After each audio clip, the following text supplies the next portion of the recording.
Yo, yo, yo, yo, yo, yo, yo, yo, yo. Yo, yo. What's good with it? It's the homie Mac. Music, art, culture, knowledge. Reporting live from the Dogon. Like, share, comment, subscribe. Thumbs up, give me the likes. Thumbs up, give me the likes. Yeah, so this is another session of Mackin' with Mac.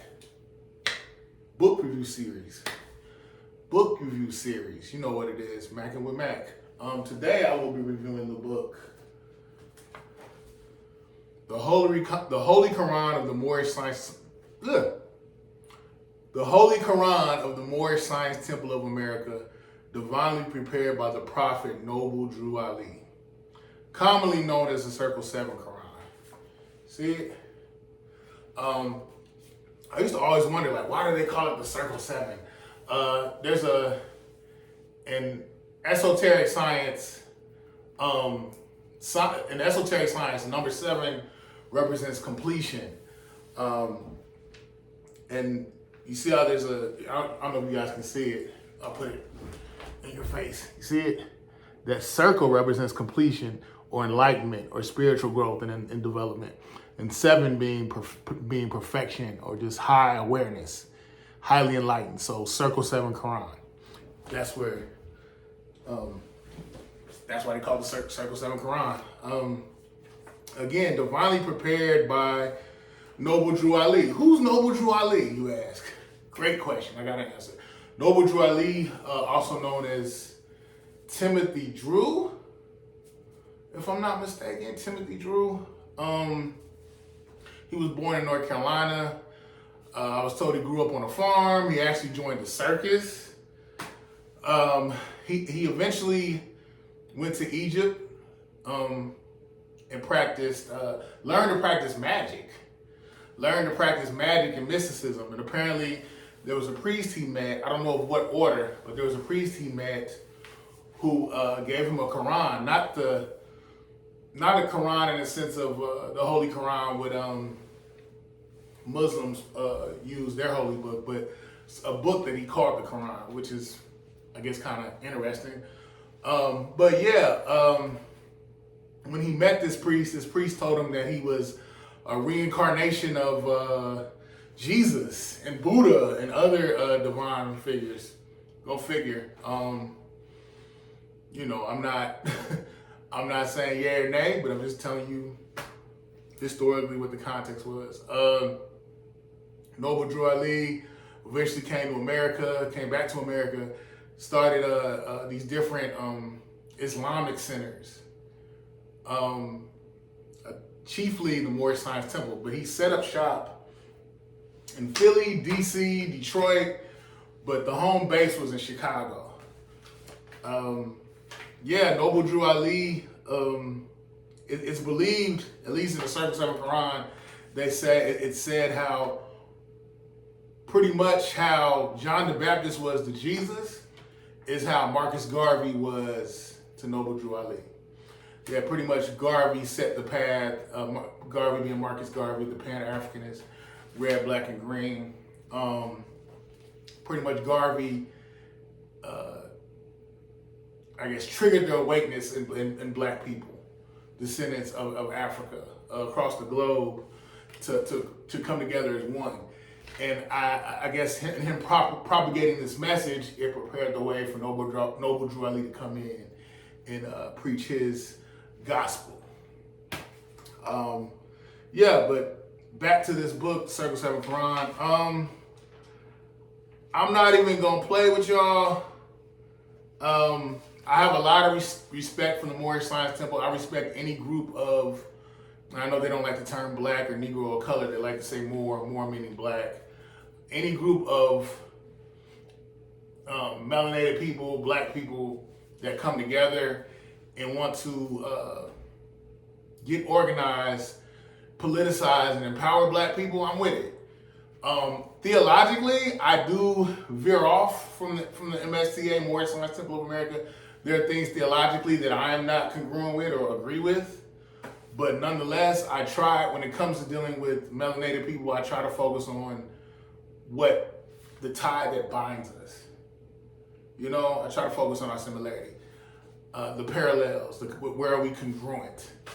I have heard a lot of different things about the MSTA, how pretty much they are an Islamic arm of Arab supremacy, but that's a whole nother conversation for another day. Check the debate between Sarah Seti and Aline Bey. I'll put that in the description with the comment section. But yeah, the thing that I like about this book is I think there's a lot of wisdom, a whole lot of wisdom. For example, in thy dealings with men, be impartial and just, and do not unto them as though wouldest they should do unto thee. In thy dealings with men, be impartial and just, and do unto them as though wouldest they should do unto to thee. Pay the debts which thou owest, for he who gave thee credit relieth upon thy honor, and to withhold from him his due is both mean and unjust. The heart of the grateful man is like the clouds of heaven which drops upon the earth. Fruits, herbage, and flowers. But the heart of the ungrateful is like the desert of sand which swalloweth with greediness.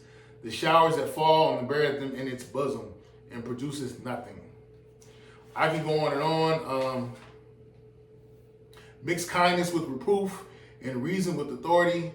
So shall thy admonitions take place in his heart, and his duty shall become his pleasure. The glory of a king is the welfare of his people. His power and dominion rest on the hearts of his subjects. A lot of axioms in here. I can go on and on. A lot of quotables, a lot of wisdom in this book. The thing is, from my research, I struggle with this book a little bit because despite as much wisdom is in here and as much pertinent information, things the tools that are in this book that you can use that are relevant, I think that are infinitely relevant, that will be relevant henceforth forever, that speak to character development, to speak to spirituality, to speak to righteousness. I think those principles, all that aforesaid, are comprised in this book. But the thing that I struggle with in context of this book is, you know, I got my degree in history and public policy, and whenever I wrote papers, I had to cite sources. Unfortunately, there are no sources in this book that are cited. But from the writing style, I thought it was very biblical. But to keep it a buck, I don't want to say, I mean, what can I say other than there's plagiarization? When you don't give credit, it's plagiarism. I don't see any citations in this book. I don't see any sources cited. But to make a long story short, through the research, I have found out that chapters 1 through 19 in the Circle 7 Quran were derived from the Koran Gospel of Jesus the Christ by Levi Dowling. Chapters 20 through 45 come from a group of lessons called Unto Thee I Grant, which was fomented by the Rosicrucian order. Thirdly, chapters 46 through 49 come from Noble Drew Ali. So again, this book when it comes to Noble Drew Ali's penmanship, his thoughts made manifest, those thoughts that are uniquely his are in chapters 46 through 49. Now, I'm confused. I don't understand, like, why did he not give context? Why didn't he give sources? Why didn't he say where he got this information from in those chapters that are in chapters 1 through 45? Like, there's no citation. In this book, it starts off talking about Jesus. But look, before I even go there, pretty much he took from the Aquarian Gospel of Jesus the Christ and Unto Thee I Grant from the Rosicrucian order, he pretty much just took out the word God and replaced it with Allah.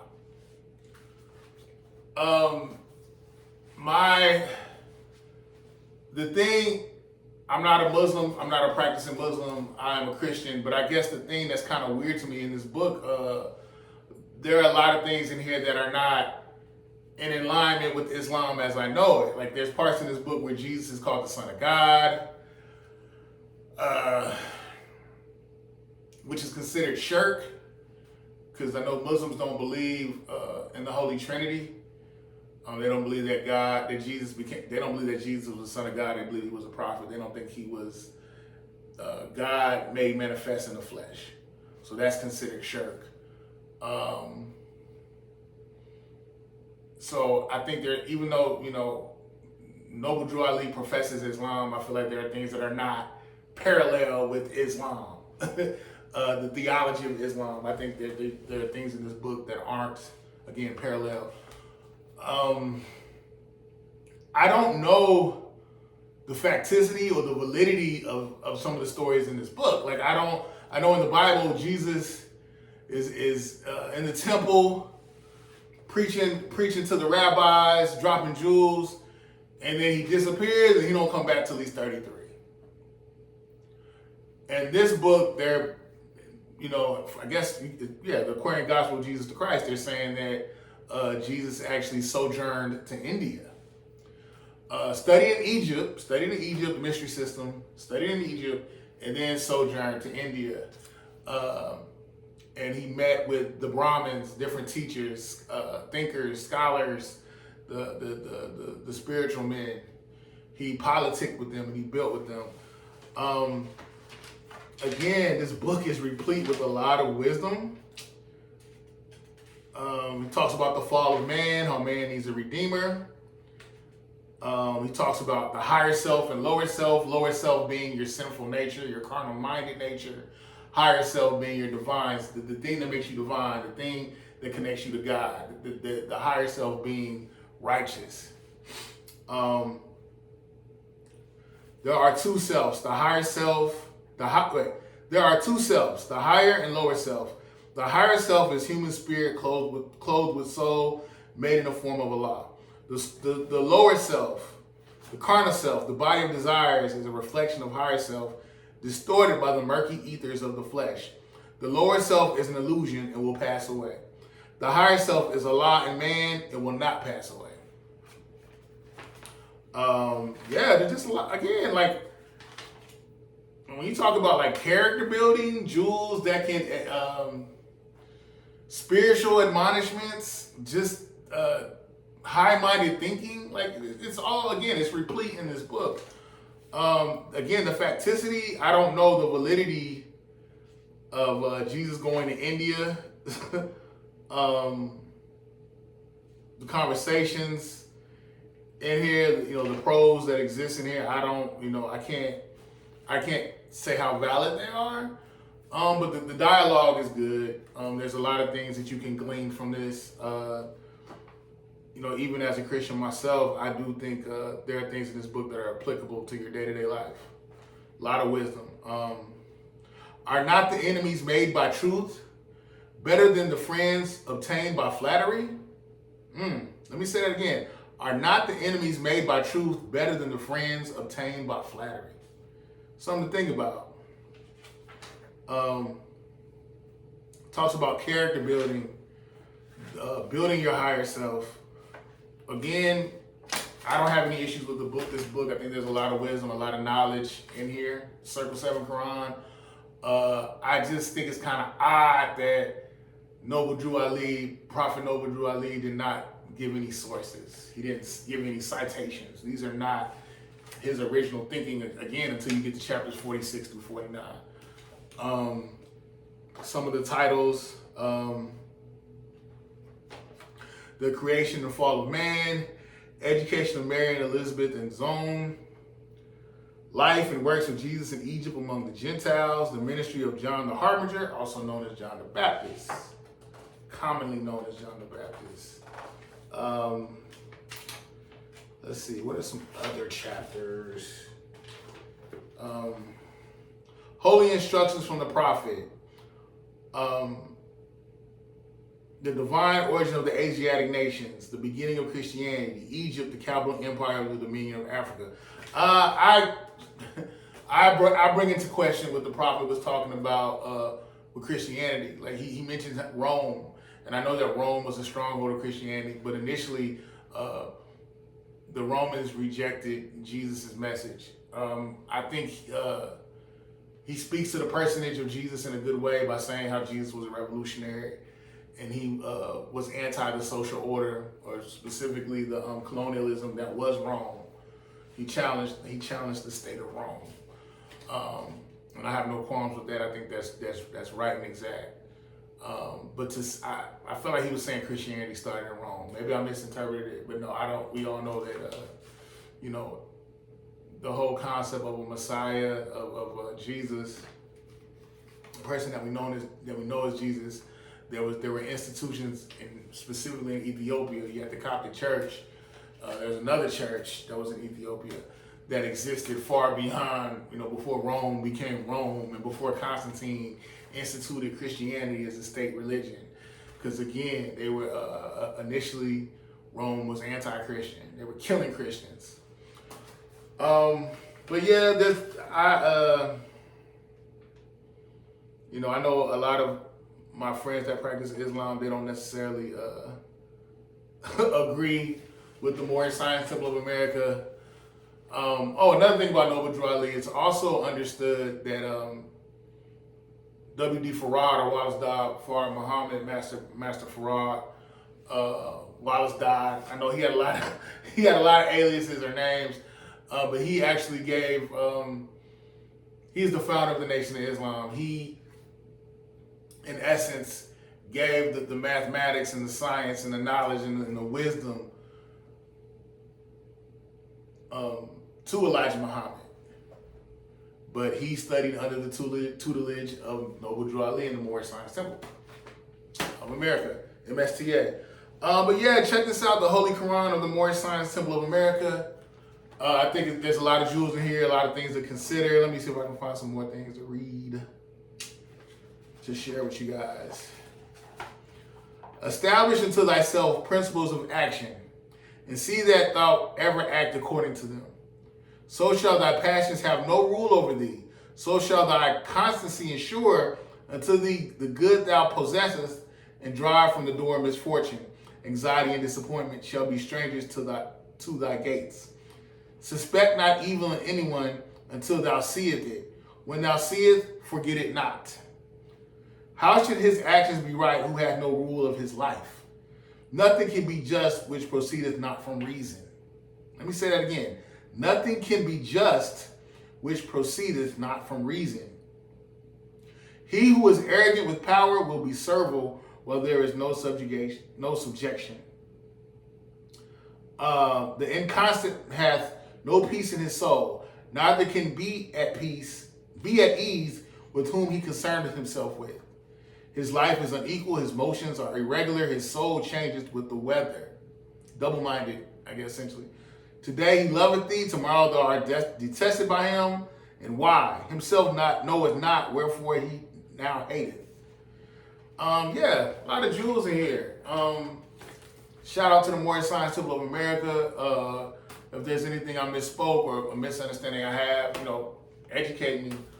I'm all ears. Leave something in the comment section, something positive, something I can learn and build on. But it's the homie Mac. Each one teach one. Peace and love. Signing out from the Dogon.